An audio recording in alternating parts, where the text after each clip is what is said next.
Good morning students. Today we are going to discuss the first chapter of civics of 10th class, that is power sharing. Earlier also we have discussed about this chapter and पहले जो हमने इसका chapter किया उसके बारे में जो topic हमने किया डिस्कस वो किसके बारे में था? That was about the Belgium and Sri Lanka. We have discussed about the ethnic composition of Belgium and Sri Lanka. और मैंने कल सारा डिटेल में बताया था कि एथनिक कंपोजिशन क्या होती है, कि जटिल जो वहाँ की कंपोजिशन है, चाहे वो एथनिक लैंग्वेज बेस पे हो चाहे रिलीजन की बेस पे हो। और हमने ये भी देखा था कि बेल्जियम में किस तरह से दो तरह के धर्म के लोग थे, ठीक है, दो तरह की भाषा बोलने वाले लोग थे बेल्जियम में, डच भाषा बोलने वाले और फ्रेंच भाषा बोलने वाले। मेजोरिटी किसकी थी, माइनॉरिटी किसकी थी, ठीक है। और उसके बाद हमने श्रीलंका के बारे में पढ़ा था कि श्रीलंका में भी इस तरह से दो तरह की लैंग्वेज बोलने वाले थे, सिंहालास और तमिल लैंग्वेज बोलने वाले, ठीक है। और उस तरह से हमने श्रीलंका में ये भी कल देखा था कि श्रीलंका में दो लैंग्वेजेस दो बोलने वाले थे, उसके अलावा जो रिलीजियस बेस पे भी जो बहुत ज़्यादा एथनिक कंपोजिशन बहुत जटिल थी। रिलीजियस कई रिलीजन्स को मानने वाले लोग भी थे, ठीक है। जो तमिल थे वो हिंदू थे और मुस्लिम थे, ठीक है। और सिंहाला कौन से, जो बुद्धिज्म थे, बुद्धिस्ट थे। और उसके अलावा जो क्रिश्चियनिटी में थे, जो क्रिश्चियंस थे, वो बोथ तमिल और दोनों ही लैंग्वेजेस को मानते थे। तो इस तरह से जो एथनिक कंपोजिशन थी श्रीलंका की वो बहुत ज़्यादा कॉम्प्लेक्स थी। अब हमने यहाँ पढ़ना है, now in this topic we are going to discuss about the majoritarianism of Sri Lanka. Majoritarianism Sri Lanka का मतलब कि मेजोरिटेरियनिज्म का मतलब क्या होता है कि मेजोरिटी, वर्ड से क्लियर हो रहा है। तो पहले यहाँ पे ये डिस्कस करेगी कि मेजोरिटी क्या है, ठीक है। अब हमने यहाँ पे ये पढ़ा था कि श्रीलंका गॉट फ्रीडम इन 1948। श्रीलंका को फ्रीडम कब मिली? 1948 में, लगभग इंडिया के साथ साथ। इंडिया में हमें फ्रीडम मिली 1947 में और श्रीलंका को 1948 में। सिंहाला कम्युनिटी थी उस टाइम, हमने ये पढ़ा था कि 74% people were spoken the Sinhala language. यही पढ़ा था हमने कि 18% लोग तमिल लैंग्वेज बोलते थे जिसमें मिक्स हिंदू और मुस्लिम दोनों थे। और उसके अलावा जो 74% लोग थे वो सिंहाला कम्युनिटी से बिलोंग करते थे, जो मेजोरिटी में थे, जो ज़्यादा थे। अब क्या हुआ, श्रीलंका गॉट इंडिपेंडेंट 1948, देखो थ्रू मेजोरिटेरियनिज्म व्हाट और हाउ।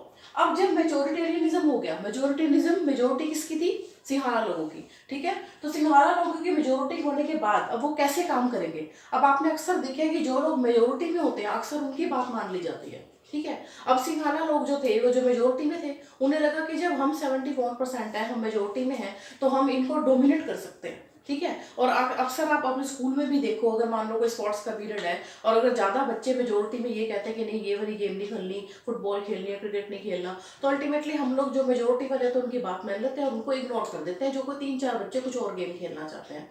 तो मेजोरिटी का डिसीजन फाइनल माना जाता है, ठीक है। अब यहाँ पे भी मेजोरिटेरियनिज्म का है व्हाट और हाउ। ये जो मेजोरिटी वाले थे, सिंहाला थे, ये क्या कर रहे थे और कैसे कर रहे थे और क्यों कर रहे थे? देखो, steps taken to establish Sinhala supremacy.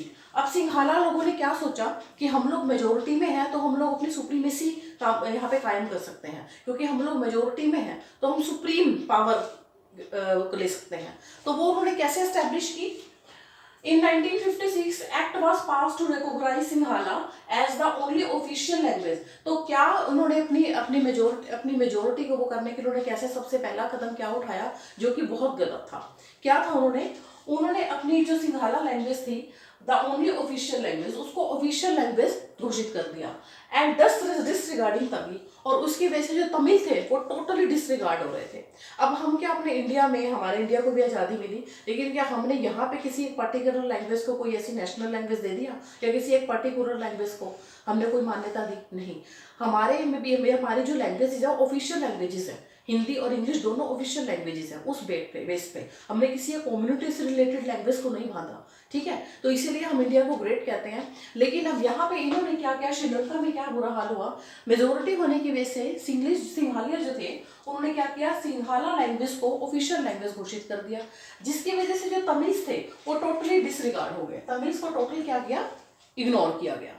पहली बात तो ये, उन्होंने अपनी सुप्रीमेसी बनाने की कोशिश की। दूसरा, सिंहाला was given favor in universities and government jobs। जो सिंहाला लोग थे धीरे धीरे देखो कि कैसे इंप्लीमेंट कर रहे थे, एक एक करके वहाँ की जो गवर्नमेंट थी एक एक करके रूल्स इंप्लीमेंट किसके फेवर में कर रही थी, सिंहाला के फेवर में। और Tamils were totally ignored eight that time.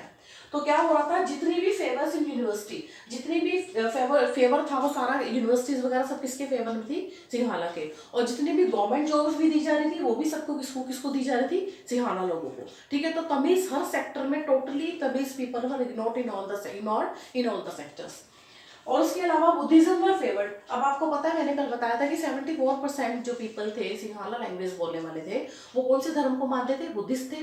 ठीक है, तो बुद्धिज्म को भी अब धीरे धीरे एक एक करके वो आगे बढ़ रहे थे अपनी सुप्रीमेसी बनाने के लिए। तो Buddhism in the favour was given special protection constitutionally भी। अब जो कॉन्स्टिट्यूशन में लिख दिया जाता है वो तो संविधान की तरफ से पक्की बात हो जाती है, ठीक है, वो तो पक्का रूल बन गया। लेकिन अब वो कॉन्स्टिट्यूशनली भी उन्होंने क्या कर दिया कि जो बुद्धिज्म था उसको कॉन्स्टिट्यूशनली मान्यता दे दी। सबसे ज्यादा प्रोटेक्शन किस धर्म को मिलने लगी, बुद्धिज्म को। और ये कौन कौन करते थे इसको, कौन फॉलो करते थे इस धर्म को, सिंघाला। ठीक है, उसके अलावा देखो, this all increase the feeling. ये जो इतना ज्यादा डिस्क्रिमिनेशन हो रहा था तमिल्स के साथ, इसकी वजह से क्या हुआ, this all increased the feeling of alienation among Tamils. They were denied political rights and were discriminated. तो इसकी वजह से जो तमिल लोग थे उनके अंदर किस तरह की एलिनेशन की फीलिंग, एलिनेटेड अपने आप को महसूस करने लगे। वो एलिनेटेड क्या होता है कि अपने आप को टोटली इग्नोर्ड। अगर क्लास में भी बच्चे में मान लो क्लास में 30 बच्चे बैठे हैं और उसमें से कुछ 25 बच्चे हैं जो मैथ्स में ज़्यादा इंटरेस्टेड है और 5 बच्चे ऐसे जिनका साइंस में ज़्यादा इंटरेस्ट है, या कोई भी सब्जेक्ट ले लो, तो अगर टीचर का प्रॉपर फोकस उन 25 पे रहेगा और उन 5 को जो बाकी के हैं उनको इग्नोर किया जाएगा, तो वो 5 ऑटोमेटिकली वो क्या होगा, अपने आप को थोड़ा एलिनेटेड फील करने लग जाएंगे, ये हमारी तरफ किसी का ध्यान नहीं जा रहा। ठीक है, तो यही यहाँ पे हुआ कि तमिल लोगों को पूरी तरह से फीलिंग ऑफ एलिनेशन उनके अंदर आ गया। And among Tamils and they were denied political rights and were discriminated. सारे पॉलिटिकल राइट्स उनको लगा जैसे हम तो पूरे इग्नोर किए जा रहे हैं और हमें तो कोई राइट ही नहीं है। ठीक है, पॉलिटिकल लेवल पे उनको कोई राइट नहीं है, गवर्नमेंट जॉब्स उन्हें नहीं मिल रही है, यूनिवर्सिटीज में उनको जगह नहीं मिल रही है, तो इसकी वजह से दे वर टोटली एलिमिनेटेड और द डिस्क्रिमिनेटेड। उनके साथ बहुत ज्यादा भेदभाव हो रहा था। अब जब इस तरह से भेदभाव की कोई किसी जगह पर होगा तो उसके रिजल्ट्स अच्छे निकलेंगे नहीं। वहां क्या रिजल्ट्स हुए, due to all the relation between Tamil and Sinhala got straight. अब तमिल लोगों के और सिंघाला लोगों के दोनों के जो रिलेशंस थे बिल्कुल खराब हो गए, स्ट्रेन जैसे धब्बा लग जाना, दोनों के रिलेशंस पूरी तरह खराब हो गए। क्योंकि जब एक क्लास कोई भी अपने आप को सुप्रीम मानने लग जाती है, दूसरे को डोमिनेट करती है, तो रिलेशंस हमेशा खराब होते हैं। ठीक है, तो वहां उनके जो रिलेशंस थे पूरी तरह से स्ट्रेंड हो गए। Second, Tamil launch struggle against Sinhala. अब तमिल लोगों ने भी पूरी तरह से ठान ली कि हम भी सिंघाला के अगेंस्ट जाएंगे, और जब उन्होंने आवाज उठा ली, ठीक है, तो उसका क्या रिजल्ट निकला, डिमांडिंग इंडिपेंडेंट तमिल एलम। एलम को तमिल लैंग्वेज में स्टेट को एलम बोलते हैं। तो तमिलों ने अब क्या डिमांड की, तमिल लोगों ने जो 18% थे उन्होंने अपने अलग एलम की डिमांड की, एक अलग स्टेट की, कि हमें कोई श्रीलंका में हमें कोई राइट ही नहीं मिल रहा, कोई पॉलिटिकल राइट नहीं है, कोई जॉब्स नहीं है, तो उन्होंने अपनी डिमांड की कि हमें अलग से एलम मिला जाए।